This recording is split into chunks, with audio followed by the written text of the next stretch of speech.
What's up, everybody? Welcome back to the channel and the old midweek mashy. It is Wednesday, just finished a round of golf. Did pretty well. I had 2 birdies and then finished it up with a nice triple on 17 and just brings everything down. Whatever.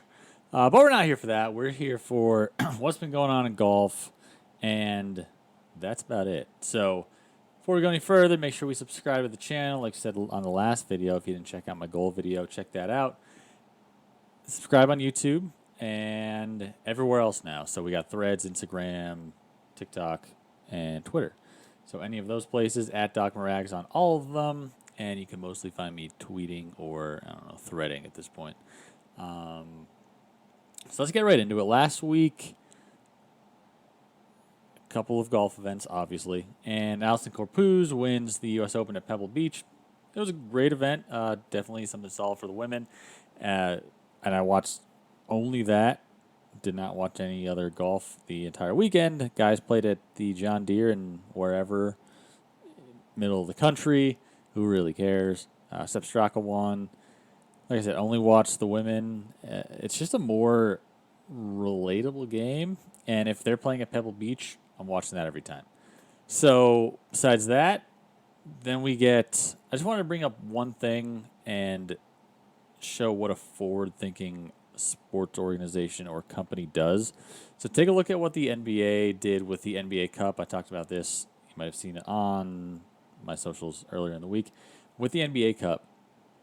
So the NBA, which is one of the most popular sports in the world, decides to just throw something at the wall. They know that the regular season does not mean a lot these days. Like the Lakers were whatever 7th seed or something, and they come in. LeBron knows, Anthony Davis knows that the regular season means nothing, and they could just do whatever they want as long as they make it in, and they can beat anybody. So NBA knows that, and other teams do the same thing. NBA knows that the regular season doesn't mean anything, so they try to make an NBA Cup where there's a bracket-style tournament in the or I guess it's a round-robin kind of thing. I think. I'm not totally sure. But middle of the season, and it's going to bring another form of a regular season title, if you will, and more money to guys if they continue to play. So a lot of people have just given the PGA Tour and Jay Monahan a little bit of a pass, saying, oh, how could they know that, like, Liv was coming? Like, what could they have possibly done? They could have done something to not allow their product to be so redundant and boring that another... not hostile, but a player with a lot of money can come in and just lure guys away fairly quickly because their product is... it's not better, but if they have more money and it's just straight redundancy on the PGA Tour, like, what are you going to do? Like, it became an existential crisis because there was no advanced effort, even when things were kind of percolating, that there could be some type of challenge. There was I think Premier Golf League was in talks, and PGA Tour just did nothing. They sat back on their laurels, just kept raking in their money, and for the most part, they didn't do anything. They haven't done anything in decades to change their product. They've rode Tiger Woods' coattails, who without Tiger Woods, I'm not sure where golf is, period. I don't know if I'm guarantee we're not having this conversation about foreign power putting billions of dollars into it.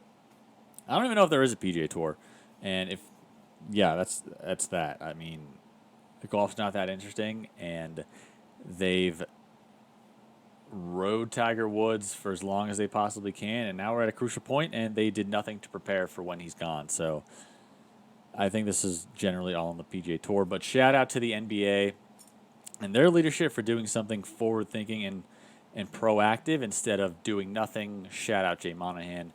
I don't know how you have a job, and we're going to get more into that. Anyway, probably the biggest story of the week and the weekend. Not the weekend. It happened yesterday, Tuesday. Today's the 12th. Hearing happened on the 11th. So the congressional hearing, the LIV and PGA Tour merger, which it wasn't really a merger. So let's dive into the hearing a little bit itself. So honestly, I think what the committee chairman, I don't know if they're both co-chairs, I don't know. I know that Democrats have control of the Senate, so Dick Blumenthal, the senator from, I don't know, where's he from? Let's take a look. Richard Blumenthal, Senator from Connecticut. Okay, Richard Blumenthal, senator from Connecticut, and Ron Johnson. I think he's from Wisconsin. I'm not looking it up. I think he's from Wisconsin. I don't care. They're the two kind of committee heads for each party. For the most part, what they said made a lot of sense. Richard Blumenthal, he was more along the lines of, hey, this is America. These guys did 9/11. I don't like this deal. Get the money elsewhere, which, all right, I get a lot of that. Like, it looks like an ugly deal. And he said that this, and Dick Blumenthal actually said, like, this deal stinks because there is some ugliness to it, absolutely.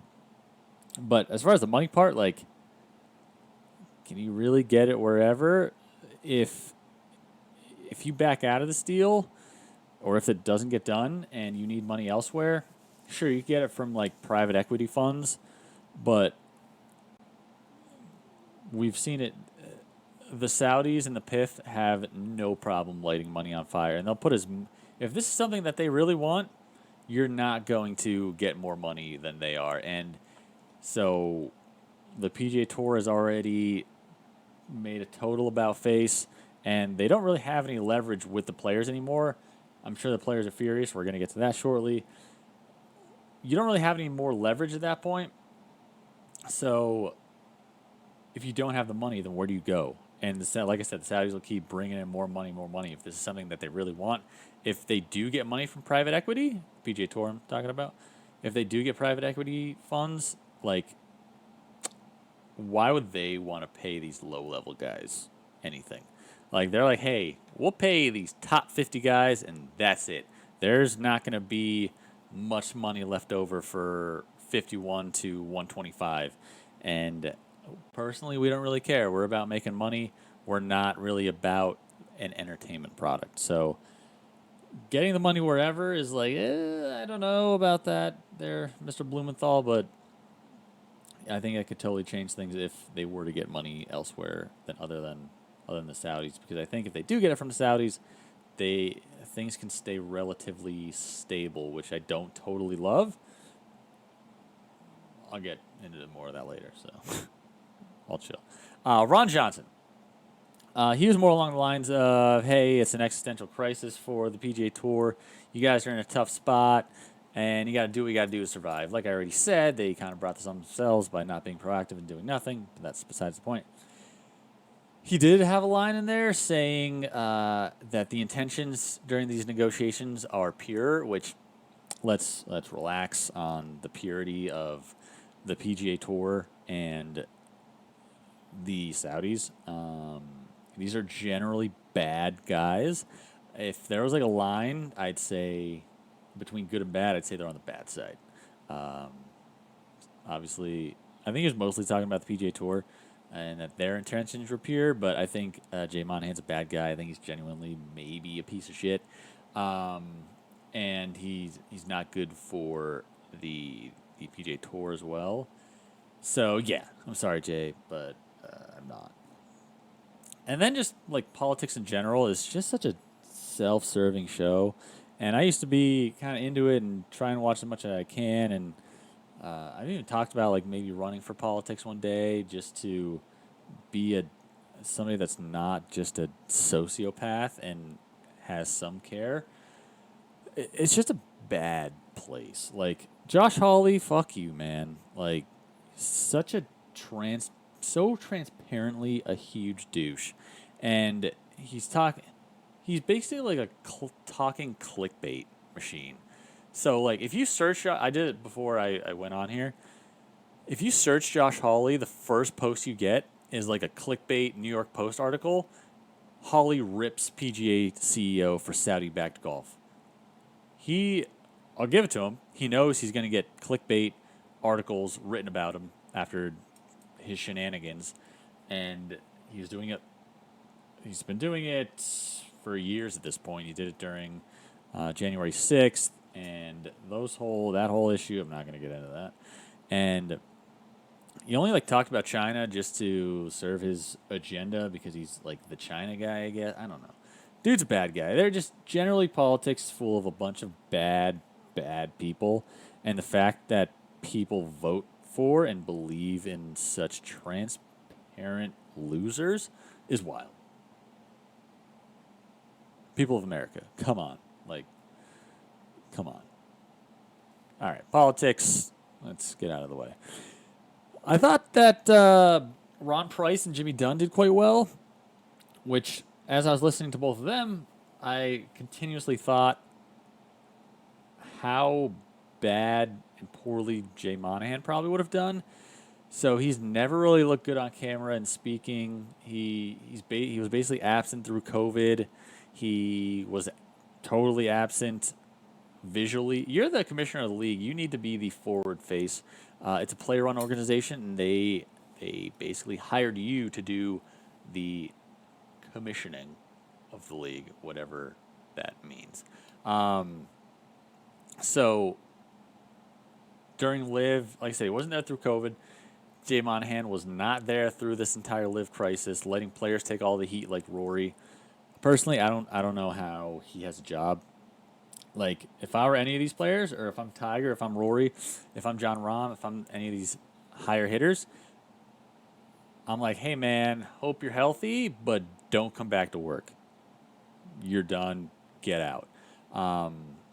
You're good enough to come back to work on next week, but you can't come back to work during a huge congressional hearing that's what you're there for, to be the face of the league from that standpoint. Like, that's what your job is, and you can't show up to do that. Like, get out.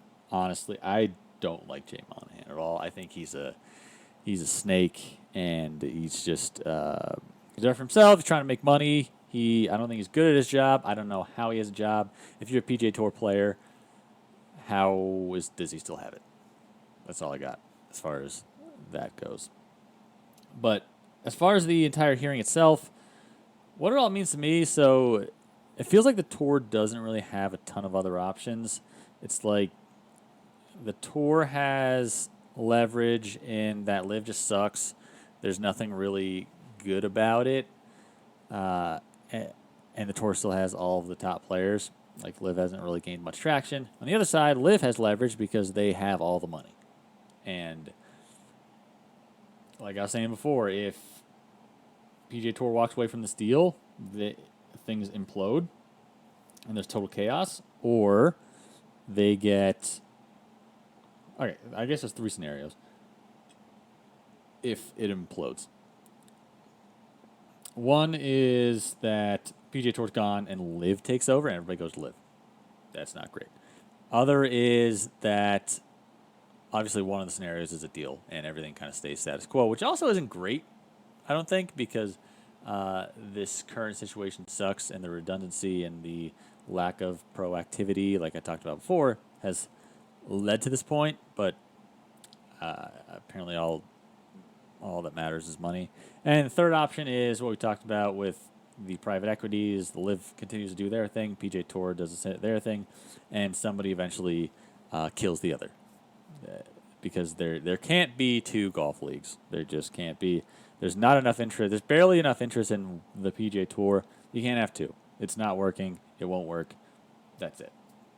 So if the deal does go through, I think the biggest sticking points for me are that we make, I don't know who we is, they make changes to make sure that we're not just running it back again with 47 more stroke play events next year and the year after that and the year after that and 20 years down the road. We're changing something. If it brings in a team aspect, great. If there's more match play scenarios and if there's a match play kind of bracket during major season, great. Whatever. Do something that's not stroke play redundancy. And also the players still need to have freedom to say as they please, and we're not just a mouthpiece for the Saudi regime. Those are my two big sticking points if the deal does go through. And then generally, it just seems like this Yasser guy, he just wants to do some cool golf shit. It's like, yo, you could probably get a sick membership somewhere for less than lighting billions of dollars on fire, I think. Maybe not Augusta, but you could probably still get something sweet. So, besides that, I think that's about it for what was going on this week, the main non-golf issues. As always, we got the Twisted Teas, and keep on tuning in. Let me know what you do like, what you don't like. Honestly, I gotta get more golf content out, but it's just weird because I haven't really been playing alone, and I haven't really been playing with my friends. It's mostly just been in league, so whatever. But yeah, like I said, subscribe at all the social channels: YouTube, Twitter, Threads, Instagram, TikTok, and that is it. Have a good rest of your week. Enjoy. I don't know what. Oh, Scottish Open is this week, so that's a pretty good event. So check that out. We'll see you next week for the week of the British Open, and have a nice week. All right, see you later.